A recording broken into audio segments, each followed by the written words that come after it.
कभी कभी जिंदगी में एक छोटी सी भलाई पूरे नसीब बदल देती है। लेकिन जब लालच उस भलाई पर हावी हो जाए तो बरकत भी अभिशाप बन जाती है। यह कहानी है बबलू की, एक साधारण आदमी जिसने भूखे को खिलाया तो किस्मत मुस्कुराई, और सोनू की, जिसने उसी किस्मत को चुराने की कोशिश की। जानिए क्या हुआ जब जादुई भगोने का सच सामने आया। यह कहानी पुराने समय की है, जहां एक साधारण व्यक्ति बबलू सड़क किनारे एक छोटी सी दुकान चलाता था। उसकी दुकान में सिर्फ राजमा चावल मिलते थे। बबलू रोज सुबह जल्दी उठकर राजमा चावल बनाता और बेचता था। उसके साथ उसका सहायक सोनू काम करता था, जो दुकान संभालता था जब बबलू कहीं बाहर होता। एक दिन जब खाना तैयार हुआ, बबलू ने सोनू से कहा, जरा चक्कर बताओ, आज का स्वाद कैसा है। सोनू ने मुस्कुराते हुए कहा, वाह मालिक, ऐसा लगता है जैसे किसी राजा का खाना खा रहा हूं। लेकिन बबलू परेशान था, क्योंकि कई दिनों से उसका व्यापार बहुत धीमा चल रहा था। ग्राहकों की संख्या कम हो गई थी और उसे चिंता थी कि कहीं दुकान बंद न करनी पड़े। एक दिन शाम का समय था। बबलू दुकान बंद करने ही वाला था कि तभी एक भूखा फकीर वहां आया। उसने कहा, बेटा, कुछ खाने को मिलेगा, बहुत भूख लगी है। बबलू बोला, बाबा, आपने देर कर दी, अब दुकान बंद होने वाली है। फकीर बोला, बेटा देख लो, कुछ मिल जाए, सुबह से कुछ नहीं खाया है। बबलू बोला, आप रुकिए, मैं देखता हूं। वह दुकान के अंदर गया तो भगोने में थोड़े से राजमा चावल बचे हुए थे। उसने आखिरी बचे हुए राजमा चावल उस फकीर को दे दिए। फकीर बहुत खुश हुआ और बोला, तूने भूखे को खाना खिलाया है, तेरे भाग्य बदल जाएंगे। जरा वह भगोना दिखा जिसमें तू खाना पकाता है।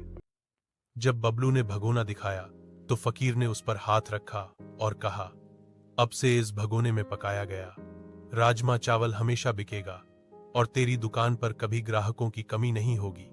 लेकिन याद रखना, अगर कोई और इस भगोने में खाना बनाएगा तो वह सड़ जाएगा। यह कहकर फकीर रात के अंधेरे में गायब हो गया। बबलू को यकीन तो नहीं हुआ, लेकिन उसने फकीर की बात को मन में रख लिया। अगले दिन बबलू और सोनू ने उसी भगोने में राजमा चावल बनाए। सोनू ने चखा तो वह हैरान रह गया। स्वाद लाजवाब था। मालिक, आज इसमें ऐसा क्या डाला है, मजा ही आ गया, लग ही नहीं रहा कि आपने बनाया है। बबलू हंसते हुए बोला, मैंने ही बनाया है, तुझे तो तारीफ करने का मौका चाहिए। चल काम पर लग जा। धीरे धीरे लोगों में चर्चा फैल गई कि बबलू के राजमा चावल का स्वाद कहीं नहीं मिलता। हर दिन उसकी दुकान पर लंबी लाइन लगने लगी। सोनू ने खुश होकर कहा, मालिक, काम तो अब बहुत बढ़ गया है, तनख्वाह भी बढ़ा दो। बबलू ने मुस्कुराते हुए कहा, ठीक है बेटा, तू मेहनत कर रहा है, बढ़ा दूंगा।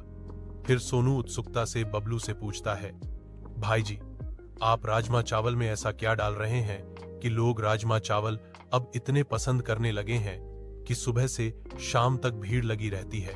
फिर बबलू सोनू को फकीरी वाली बात बताता है कि देखो, मैं राजमा चावल में कुछ नहीं डाल रहा। कुछ दिन पहले एक बाबा रात को कुछ खाने के लिए आए थे। वह बहुत भूखे थे। मैंने उन्हें खाना दिया और उन्होंने इस पतीले को जादू ही बना दिया। उसी दिन से जब भी मैं इस पतीले में राजमा बनाता हूं तो बहुत स्वादिष्ट बनते हैं और सारे बिक जाते हैं। अगर मैं रात में भी इसमें राजमा चावल बनाऊं तो रात में भी लोगों की भीड़ लग जाएगी। बबलू बोला, लेकिन मैं संतुष्ट हूं, मैं शाम तक राजमा चावल बेचकर बहुत खुश हूं। सोनू हैरान होकर कहता है, अच्छा, तो यह बात है। मैं भी सोच रहा था कि अचानक किस्मत इतनी कैसे बदल गई। तो बबलू कहता है, कुछ मेहनत और कुछ सेवा, यही चीजें किस्मत बदल देती हैं। चलो अब काम पर लग जाओ। यह सब सुनने के बाद सोनू के मन में लालच आने लगा। वह सोचने लगा, सारा जादू तो इस भगोने का है, अगर यह मेरे पास हो तो मैं भी अमीर बन सकता हूं। उसने बाबलू से कहा, मालिक, आज मुझे देर हो जाएगी, बहुत सारे बर्तन धोने हैं, आप चले जाइए, मैं दुकान बंद कर दूंगा। बबलू बोला, ठीक है, पर याद से दुकान बंद कर देना। बबलू के घर जाने के बाद सोनू मौका देखकर भगोना चुपचाप घर ले गया। अगले दिन जब बबलू दुकान पहुंचा तो दुकान बंद थी और सोनू भी कहीं दिखाई नहीं दे रहा था। तो बबलू ने दूसरी चाबी से ताला खोला। अंदर गया तो देखा भगोना गायब था। उसे समझ नहीं आया कि भगोना तो रोज यहीं पड़ा होता है। सोनू ने कहाँ रख दिया। उसने सभी जगह देखा पर नहीं मिला और सोनू भी गायब था। फिर उसे कल शाम की बात याद आई कि उसने फकीर का सच सोनू को बता दिया था। कहीं उसी वजह से सोनू भागोना तो नहीं ले गया।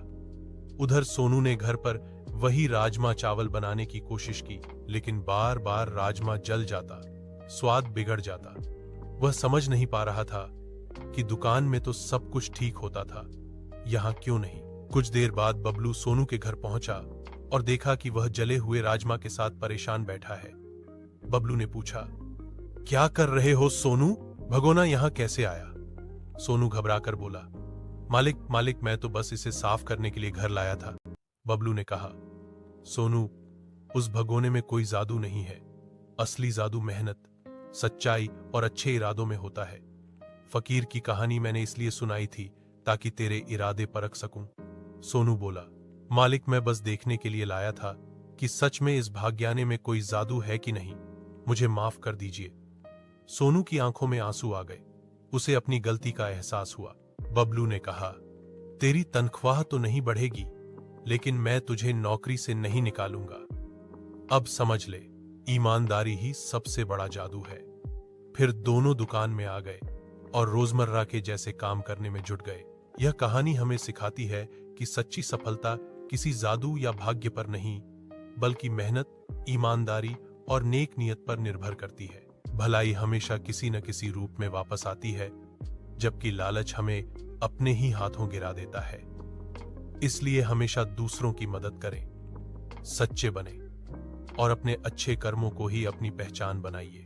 अगर आपको यह कहानी पसंद आई हो तो वीडियो को लाइक करें और कमेंट में अपने सुझाव लिखें। साथ ही हमारे चैनल को सब्सक्राइब करें और बेल आइकन को प्रेस करें ताकि आने वाली सारी वीडियो आपके पास पहुंच जाएं।